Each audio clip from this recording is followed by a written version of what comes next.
오늘은 우리 사랑하는 성도님들과 함께 만족이라고 하는 제목을 가지고 말씀을 함께 나누기 원합니다.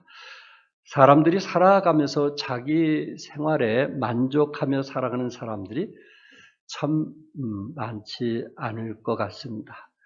주위에 많은 사람들이 살아가면서 참 현재 생활에 만족하면서 살면 좋은데 끊임없는 그 욕심 때문에 원하는 만큼 채워지지 않는 것 때문에 결국 화를 자초하는 경우들을 많이 보게 됩니다. 마이크 슬라우터가 쓴 경제적 어려움 가운데서 만족을 누리는 삶이라는 책에서 고통이 없는 인생은 진정한 인생을 알지 못하는 것이다. 일반적으로 왜 사단이 있다고 생각하는가? 사단이 있기 때문에 더욱더 하나님을 찾게 만들기 위해서 아닌가? 우리가 어려움이 있는 것은 무슨 이유인가? 바로 하나님을 찾고 하나님께 기도하기 위해서가 아닌가? 우리에게 어려움이 있는 이유, 왜 우리에게 사탄이 있을까? 오히려 사탄으로 인해서, 어려움으로 인해서 더 하나님을 찾고 하나님께 기도하기 위한 것이 아닌가라고 책자에서 말하고 있습니다. 진정한 행복은 물질적 풍요가 가져다 주는 것은 아닐 것입니다. 만족할 줄 아는 마음에서 진정한 행복이 생기는 것입니다. 다윗은 이미 오래전에 시편 23편에서 여호와는 나의 목자시니 내게 무엇이 없다 그랬어요? 부족함이 없으리로다. 다윗은 10년 이상 사울에게 쫓겨다니는 도망자 신세였고 또한 왕이 되었을 때 자기 자식 압살롬의 쿠데타를 당하면서 결국 예루살렘을 떠나는 그 눈물 흘렸던 장면을 기억할 것입니다. 그런 상황 속에서도 다윗이 일관성 있게 고백했던 것은 여호와는 나의 목자시니 내게 부족함이 없으리로다. 어려움이 없다는 얘기는 아닌데 그 안에서 만족하면서 살았던 다윗을 보게 됩니다. 이처럼 오늘 사도 바울은 복음을 전하면서 그 많은 시련과 또한 배고픔과 고통을 당하면서 한 말 중에 그는 그리스도 안에서 만족한 삶을 살았다는 것입니다. 그리스도 안에서 행복한 삶을 살았다는 것입니다. 여러분과 저에게도 지금 여러 가지 시련과 어려움 속에서 참 우리도 다윗처럼 이런 고백, 어려움이 없어서가 아니고 문제가 없어서가 아니고 이런 고백을 할 수 있다면 얼마나 좋을까라는 생각을 해보았습니다. 사도 바울이 만족한 삶을 살 수 있었던 것은 그의 삶이 늘 기뻐하며 살았기 때문일 것입니다. 사도 바울 삶 자체가 그 환경은 기뻐할 수 있는 상황이 아닌데도 불구하고 사도 바울이 항상 기뻐하라고 말했던 것처럼 본인 자신이 항상 기뻐하면서 살았습니다.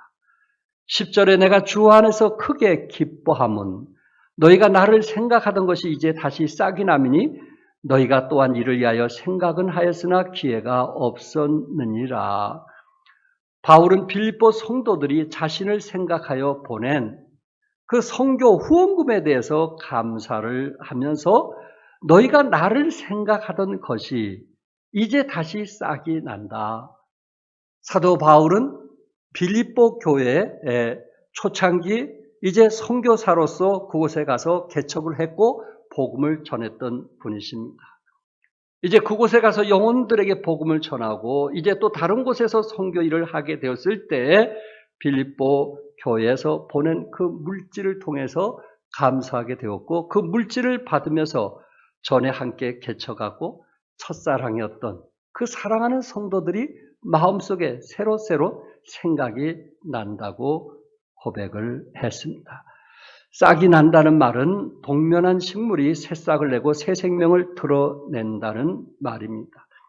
빌립보 성도들의 그 물질 후원에 그들의 그 희생하는 그 마음에 고마움과 감사하는 마음이 있으면서 그 힘들게 어렵게 그 보내준 물질을 통해서 오히려 사랑하는 마음이 다시 되살아났다는 것입니다.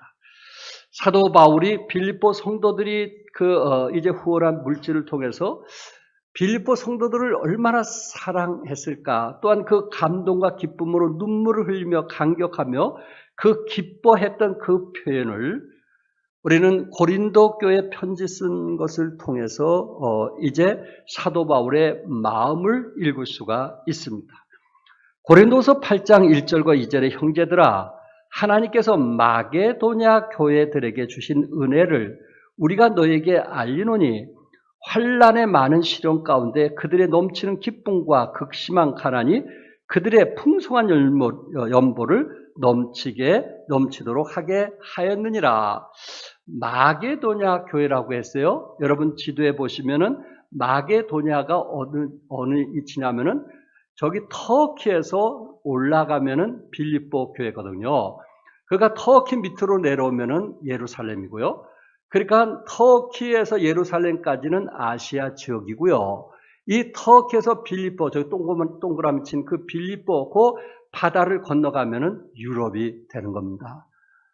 그런데 사도 바울이 아시아 쪽으로 복음을 전하기 원했을 때 그 빌립보에서 누군가 손짓하는 그 환상 중에 사도 바울이 와주기를 너무 간절히 원해서 결국 아시아를 포기하고 이제 터키를 건너서 유럽 쪽에 가서 복음을 전하는데 그 첫 유럽 개척교회가 어느 교회인지 아시죠? 빌립보 교회입니다. 그 빌립보와 데살로니가, 베레아 그쪽을 마게도냐라고 합니다. 마게도냐는 이 세 교회를 얘기하는데 지금 사도 바울은 고린도 고린도 성도들은 좀 생활이 여유가 있었거든요. 그런데 그 고린도 교회에서 이 예루살렘이 기근으로 어려움을 당할 때 좀 후원하길 원했는데 액션을 취하지 않는 거예요. 잘 사는 교회에서. 그래서 사도 바울은 지금 고린도 교회 편지를 쓰면서 지금 빌립보, 마게도냐에 있는 빌립보 교회를 예를 들면서 얘기를 했던 것입니다. 환난의 많은 시련 가운데 넘치는 기쁨과 극심한 가난이 그들의 풍성한 연보를 넘치도록 하게 했다. 그 시대는 얼마나 어려웠을까요? 또한 환난과 핍박을 당하던 그런 시대다 보니까는 그들은 직장도 제대로 다닐 수 없는 그런 상황 속에서 생활이 얼마나 곤란했을까요? 그럼에도 불구하고 저들이 정말 선교에 함께 동참해준 그런 사랑을 받게 되었을 때 바울은 마음으로부터 찬송을 부를 수밖에 없었고 감사할 수밖에 없었던 것입니다. 이처럼 우리들도 이렇게 행복하고 기쁨을 누릴 수 있는 것은 꼭 부자만이 누릴 수 있는 것은 아니라는 것입니다. 하나님께 드리는 물질은 부여하기 때문에 드리는 것은 아닙니다. 그래서 내가 부여하면 드리지 결코 그것은 아니라는 것입니다. 나눔은 돈 문제가 아니고 주님에 대한 은혜와 사랑을 누가 더 많이 느끼느냐에 따라서 이것을 기쁨으로 드려지는 것이지 있어서가 결코 아니라는 것을 오늘 본문에서 우리에게 말씀해주고 있고 사도 바울은 이런 성도들로 인해서 그의 마음이 크게 기뻐했다고 했습니다. 지난 6월달 저희들이 21분 선교사님들을 위해서 전국에서 이제 선교 후원비가 들어오면 저희는 합산을 해가지고 이제 그것을 전국에 편지를 보내게 됩니다. 지난달에 보니까 전국에서 후원한 선교 헌금이 6,300만 원이 들어왔어요. 6,300만 원. 거의 6천만 원 정도인데 6,300만 원이 들어왔어요. 그런데 멕시코 추기성 선교사님에게 약 1,300만 원을 보내게 되었습니다. 그래서 보니까 우리 성서 침례교회가 아닌 지방에 있는 기쁨 넘치는 교회에서 통장을 이렇게 넘기다 보니까 74분이 한꺼번에 들어온 게 아니고 개인 이름으로 74분이 정확하게 최저가 4만 원, 그 이상으로 74분이 보내왔습니다.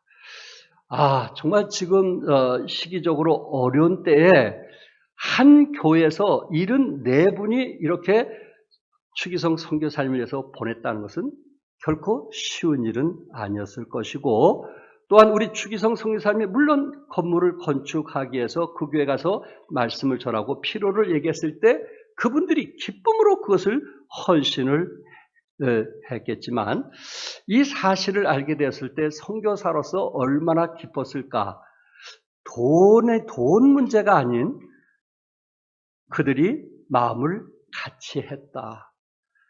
정말 경제적으로 지금 어려운 시기에 저들이 마음을 같이 하면서 드려진 것을 보게 되었을 때 선교사님으로서 얼마나 기뻤을까라는 생각을 해보게 되었습니다. 사도 바울은 핍박과 가난과 고통 중에서도 물질로 함께했던 성도들로 인해서 크게 기뻐했다고 했습니다. 또한 지금 우리가 빌립보서를 보고 있지만은 빌립보서 1장 4절에 간구할 때마다 너희 무리를 위하여 기쁨으로 항상 간구함은, 사도 바울은 빌립보 성도들의 그 첫사랑, 또 함께했던 그 사랑을 생각하면서 기쁨으로 항상 그들을 위해서 기도했다, 중보 기도했다는 말씀이 있고, 빌립보서 1장 25절에는 내가 살 것과 너희 믿음의 진보와 기쁨을 위하여, 그러니까 빌립보 성도들이 이 가난 속에서도 더 기쁨이 충만하기 위해서 기도했고요. 빌립보서 4장 1절에 보면은 나의 사랑하고 사모하는 형제들아, 나의 기쁨이요 면류관인 사랑하는 자들아, 이와 같이 주 안에서 서라. 다시 말해서 빌립보 성도들이 바울에게 뭐가 되었어요? 기쁨이 되는 거예요. 성도들을 생각할 때 바울 마음에 뭐가 되는 거예요? 기쁨이 되는 거예요. 이게 목자 마음이에요.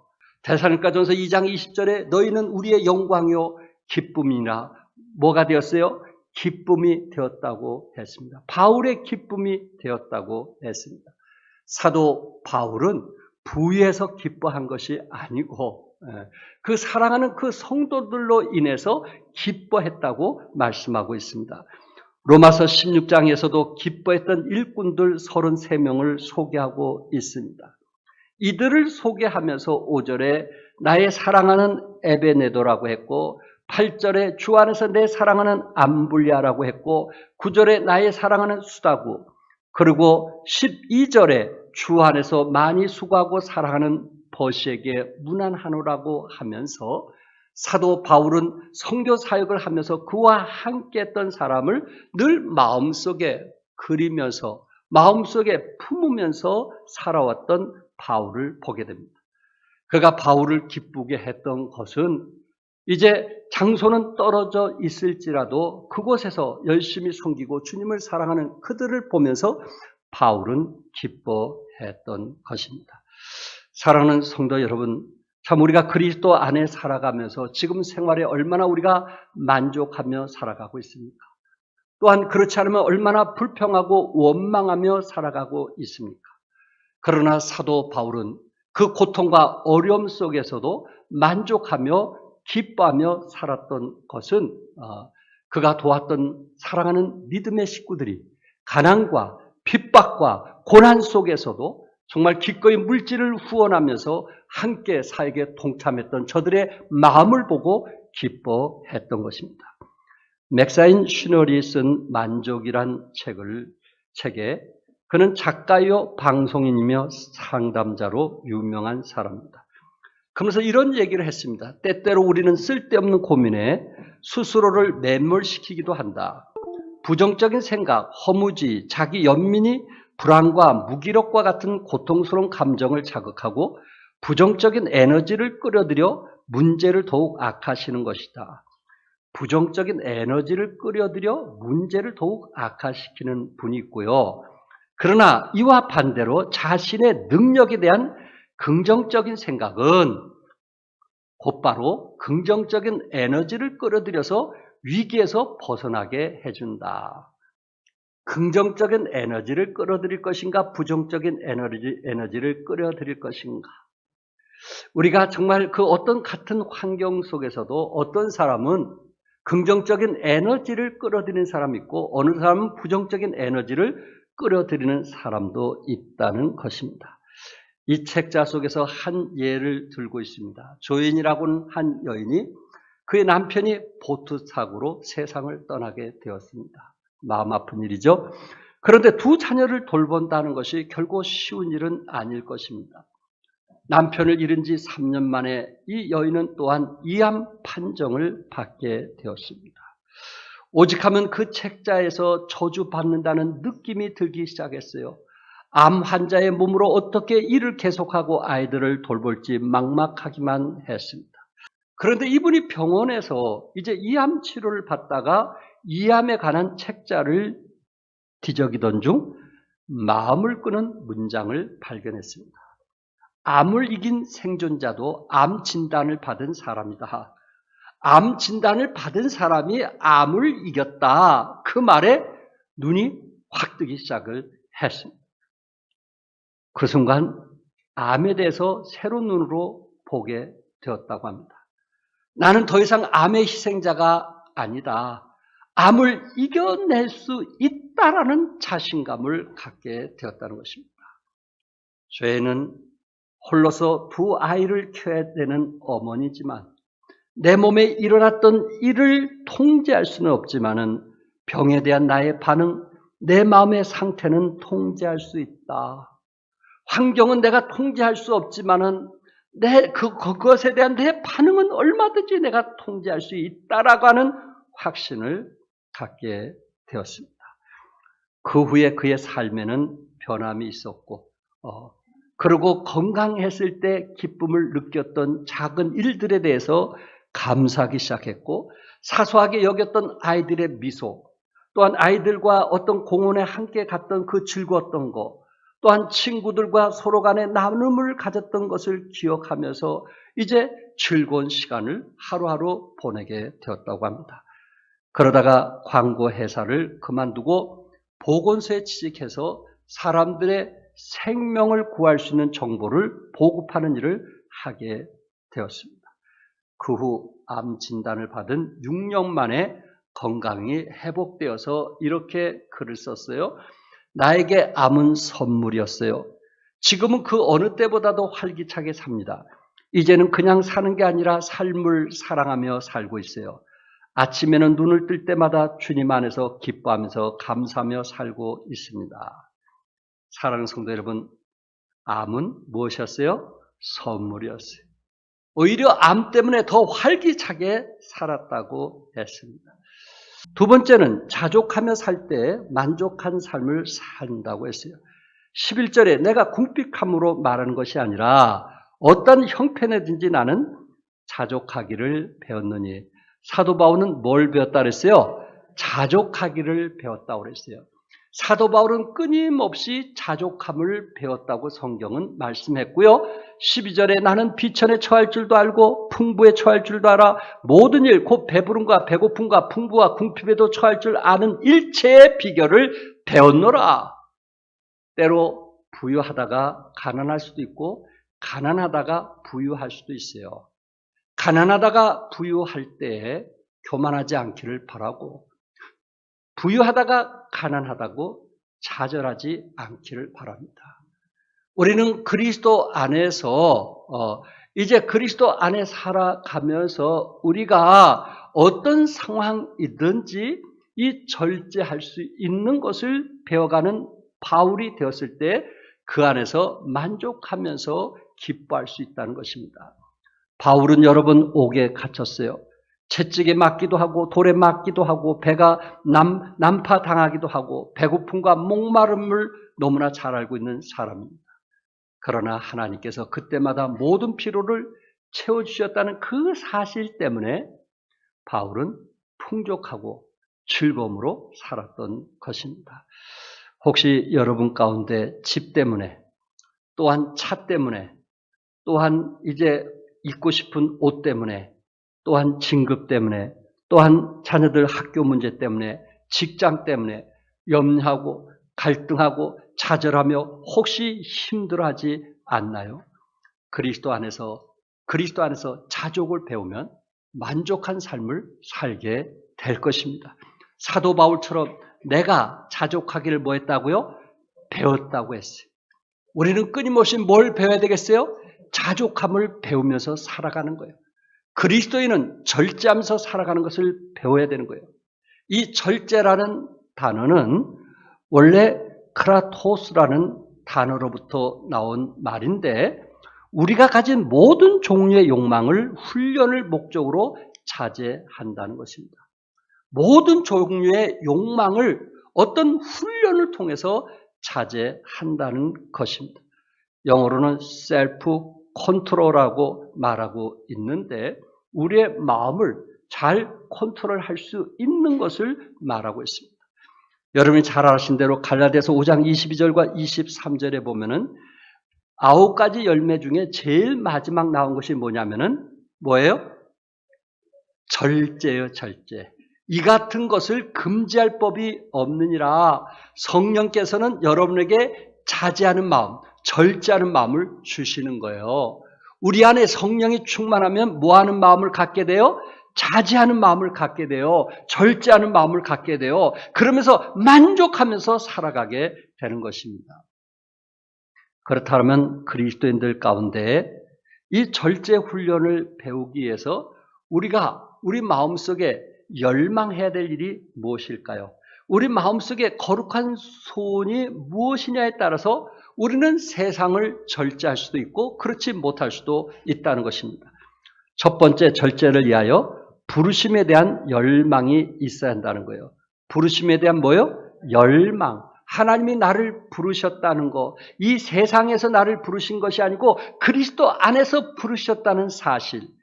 당시에 아테네에서는 이미 올림픽 비슷한 게임들이 이루어지고 있었고 또한 고린도에서는 소위 미투미안이라는 체전이 매년 고린도 도시에서 이루어지고 있었습니다. 그러니까 고린도 사람들은 이 게임의 선수로 출전한 그 자체를 아주 명예스러운 것으로 자랑스럽게 생각을 했던 것입니다. 그 시합에 한 번 나가는 것이 그 당시 최대의 명예요. 그리고 최대의 기쁨이었습니다. 오직하면 사도 바울은 이 운동이라는 것을 비유로 해서 고린도전서 9장 27절에 내가 내 몸을 쳐 복종하게 함은 내가 남에게 전파한 후에 자신이 도리어 버림이 될까 두려워함이라. 내 몸을 쳐서 복종하게 했다 하는 것은 이 운동선수들이 쓰는 용어였거든요. 그러니까 자기를 쳐서 뭐 하겠어요? 복종하게 했어요. 왜?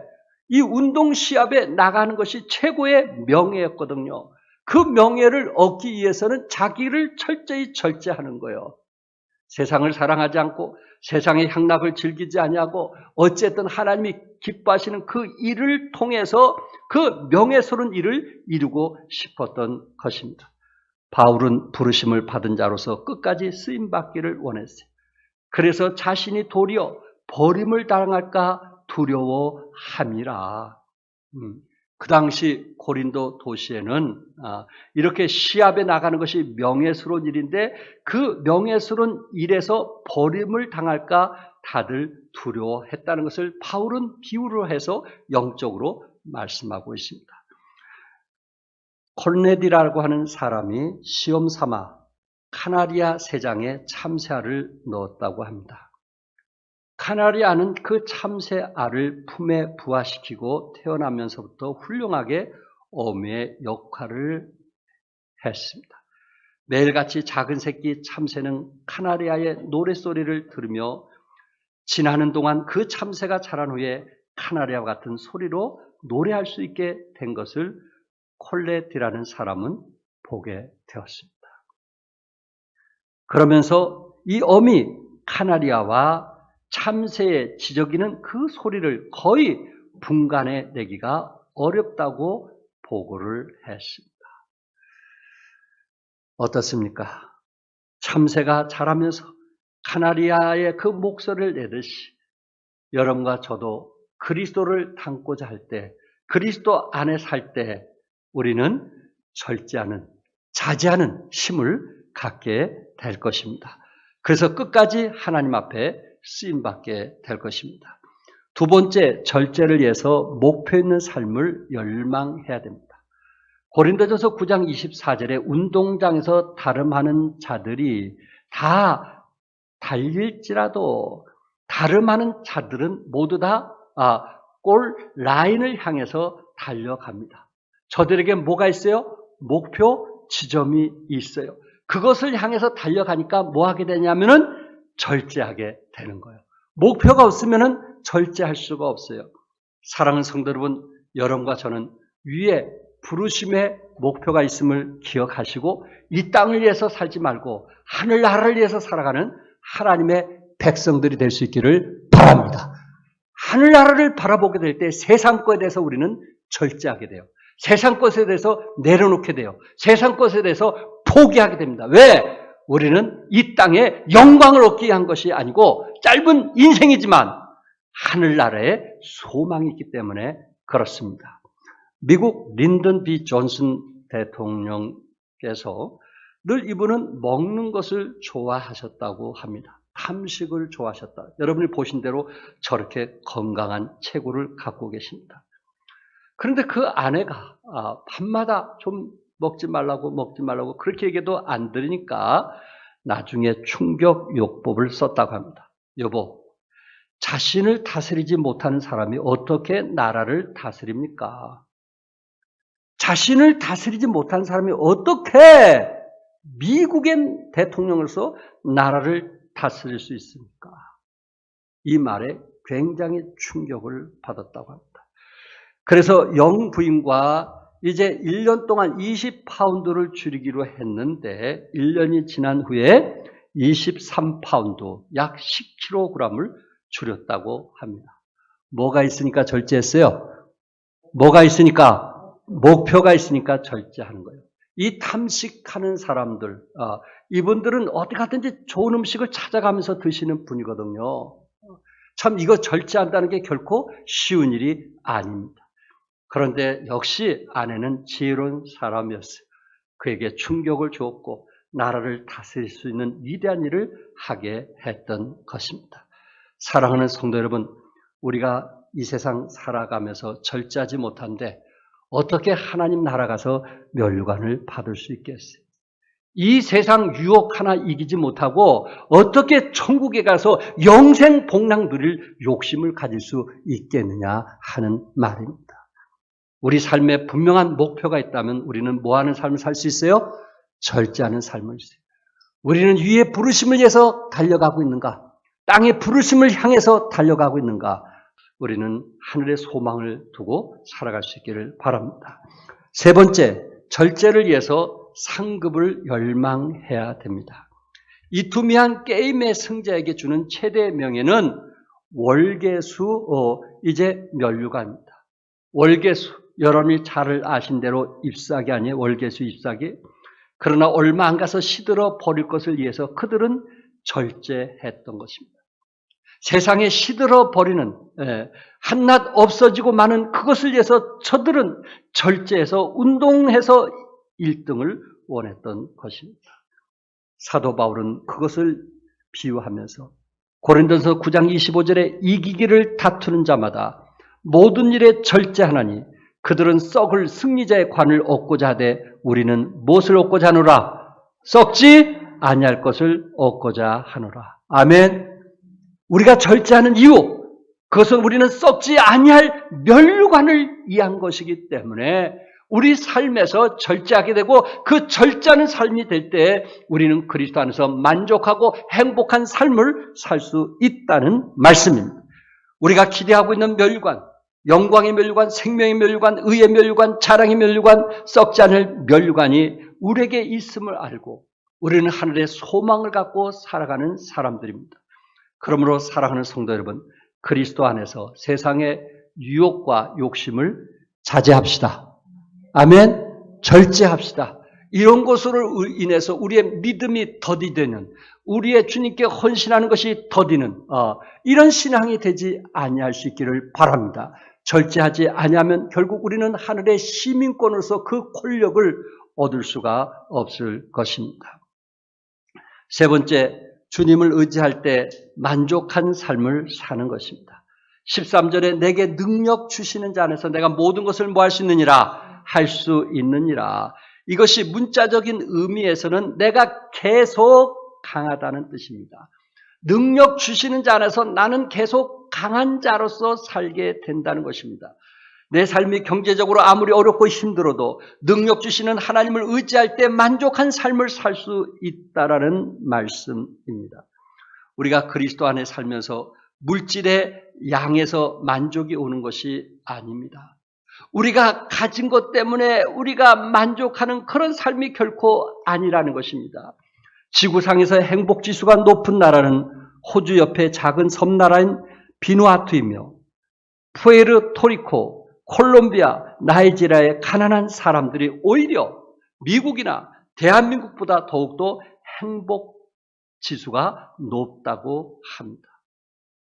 소유가 만족해야 행복을 주는 것은 아닙니다. 참 만족은 여호와 주님께서 우리에게 만족을 주시는 것입니다. 사도 바울은 그 사실을 너무 잘 알았기 때문에 주님 안에서 크게 기뻐한다고 고백하고 있습니다. 주님 안에서 기쁜 것은 어떤 기쁨입니까? 바울에게 마음으로부터 아름다운 찬송이 흘러나오게 한 것은 무엇일까요? 바울에게 능력을 주신 분이 계시다는 것입니다. 모든 것을 할 수 있게 하시는 주님이 그와 동행하고 있다는 것입니다. 그 사실 때문에 사도 바울은 만족한 삶을 살 수가 있었습니다.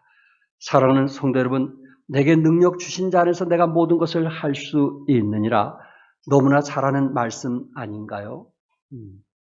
너무나 많이 들었던 말씀 아닌가요? 그래서 혹시 우리 마음에 더디 오지 않습니까? 우리 마음에 별로 감동이 되지 않습니까? 그러나 사도 바울은 이 메시지, 이 말씀이 그를 감동시켰고 그를 기쁘게 만들었고 그리고 그를 자족하게 만들었고 그리고 그는 가난과 어려움과 고통 속에서도 만족하면서 살 수 있었던 이 메시지 때문에 그는 하나님께 찬송하고 감사하면서 살 수가 있었던 것입니다. 2010년 10월 TV와 책 등으로 행복 전도사로 알려졌던 최은 씨라는 분이 자살을 하여 충격을 준 적이 있었습니다. 그분은 인기 강사이자 행복한 여성상, 행복 디자이너, 행복 전도사, 불가능은 없다. 밥은 굶어도 희망은 굶지 마라. 웃음 해픈 여자가 성공한다 등 이런 긍정적이고 희망적인 느낌의 책들을 썼습니다. 그런데 어느 날 그는 자살을 했습니다. 자살을 반대로 하면 살자가 되니 생각을 바꾸면 얼마든지 헤쳐나갈 수 있다고 말했던 사람입니다. 그는 유서에 700가지 통증에 시달려 본 분이라면 저의 마음을 조금은 이해해 주리라고 생각합니다. 질병으로 이가 그 고통을 너무 표현할 수가 없어서 이렇게 표현했던 것 같습니다. 얼마나 힘들면 자살했을까요? 한쪽으로는 이해가 됩니다. 그러나 사랑하는 성도 여러분, 행복은 깨달음이나 신념이 아닙니다. 만족한 삶은 부유함이 아닙니다. 예수님을 만나게 됐을 때, 나의 구세주요, 영원히 함께 했을 주님을 만나게 됐을 때 그 안에서 진정한 만족함을 허락해 주시고 또한 성령님이 충만하게 됐을 때 우리는 절제하는 힘을 갖게 된다는 말씀입니다. 이스라엘 백성들 가운데 그 예수 믿는 사람들을 그렇게 핍박을 해도 그렇게 고통을 줘도 저들이 감사하면서 기뻐하면서 살았어요. 그래서 로마 황제가 이제 사신을 보내가지고 이들에게 핍박하면 핍박할수록 왜 이렇게 기뻐하고 좋아하는지 그것 좀 알아갖고 오라고 했습니다. 그 글이 2세기에 디오크레 그네더스 서신이라는 그곳에 기록이 됐는데 이렇게 기록이 되어 있습니다. 성도들은 모든 사람을 사랑했지만 사람들로부터 핍박을 받았다. 그들은 가난했지만 많은 사람을 부유하게 만들었다. 그들은 모든 것이 부족했지만 모든 것에 풍성했다. 그들은 학대당했지만 학대하는 사람들을 축복했다. 선행을 베풀었지만 행악자로 처벌받았다. 처벌받은 가운데 새 생명을 얻고 기뻐했다. 이게 그리스도인들 아닐까요? 이게 그리스도인들의 만족 아닐까요? 부활하신 예수님 때문에 만족하며 살았던 저들, 천국에서 소망을 가지고 살 것을 생각할 때 그 환난과 고난 중에도 감사하면서 기뻐하면서 살았던 그리스도인의 모습, 그것이 우리가 현장 속에서 나타내야 될 모습들이 아닐까요? 적어도 우리 마음은 편안하고 만족해야 되지 않겠느냐는 거예요. 왜? 능력 많으신 주님이 나와 함께 하시기 때문에, 부활 주님이 나와 동행하기 때문에. 바울은 고린도후서 6장 9절과 10절에 이렇게 고백했어요. 다 같이 한번 읽도록 하겠습니다. 시작. 무명한 자 같으나 유명한 자요, 죽은 자 같으나 보라 우리가 살아있고, 징계를 받은 자 같으나 죽임을 당하지 아니하고, 근심하는 자 같으나 항상 기뻐하고, 가난한 자 같으나 많은 사람을 부유하게 하고, 아무것도 없는 자 같으나 모든 것을 가진 자로다. 아멘. 아무것도 없는 자 같으나 모든 것을 뭐한 자라고 해요? 가진 자로다. 예수님 때문에 가진 자처럼 즐겁게 사는 거예요. 부유한 사람 만나도 편하게 대하는 거예요. 그 사람이 부하다고 거기서 나 자신이 나약할 이유가 없는 거예요. 또 상대방이 나보다 가난하다고 우쭐할 이유가 없는 거예요. 왜? 우리는 내가 가진 것으로 만족하는 것이 아니고 그리스도 안에서 만족하기 때문에, 그리스도께서 주신 능력으로 만족하기 때문에, 많이 배운 사람 많이 배운 사람대로, 가난한 사람은 가난한 대로, 부유한 사람은 부유한 대로, 어려우면 어려운 대로 그 형편에 함께 교제하고 마음을 나누면서 사랑을 나누게 되는 거예요. 이게 그리스도의 참모습 아니겠어요? 주신 분도 누구세요? 하나님이신가? 우쭐할 이유가 없잖아요. 가져가신 분도 하나님이시니까 내가 다른 사람보다 못났다고 생각할 필요가 없잖아요. 골로새서 1장 19절에 아버지께서는 모든 충만으로 예수 안에 거하게 하시고, 우리 하나님께서는 모든 충만으로 예수 안에 거하게 하셨다고 1장 19절에 말씀했어요. 또한 골로새서 2장 10절에 너희도 그 안에서 충만하여 졌으니, 너희도 예수 안에서 뭐해졌으니? 충만하여 졌으니. 예수 안에서 우리는 충만하다. 예수 안에서 만족하단 말이에요. 예수 안에서 우리는 부족함이 없다고 우리 주님께서 말씀했어요. 우리는 이런 신앙을 초월적 삶이라고 말합니다. 그리스도 안에서 만족하면서 사는 사람이 초월적인 신앙생활을 하고 있다고 말하고 있습니다. 사도 바울에게는 궁핍함이나 죽음의 위협도 그에게 영향을 주지 못했습니다. 왜냐하면 예수님 안에서 충분하기 때문에 그렇습니다. 그리스도 안에서 내가 모든 것을 뭐 할 수 있느니라? 그리스도 안에서 내가 모든 것을 할 수 있느니라. 그리스도 안에서 내가 모든 것을 할 수 있느니라. 그리스도 때문에 행복하십시오. 그리스도 때문에 만족하십시오. 그리스도 때문에 즐거워하십시오. 그리스도 때문에 일이 여러분 삶의 즐거움이 될 수 있기를 바랍니다. 우리는 오늘 사도 바울이 만족했던 것처럼 여러분과 저도 그리스도 안에서 만족한 가정과 직장과 사업터가 되시기를 주님의 이름으로 축복합니다. 기도하겠습니다.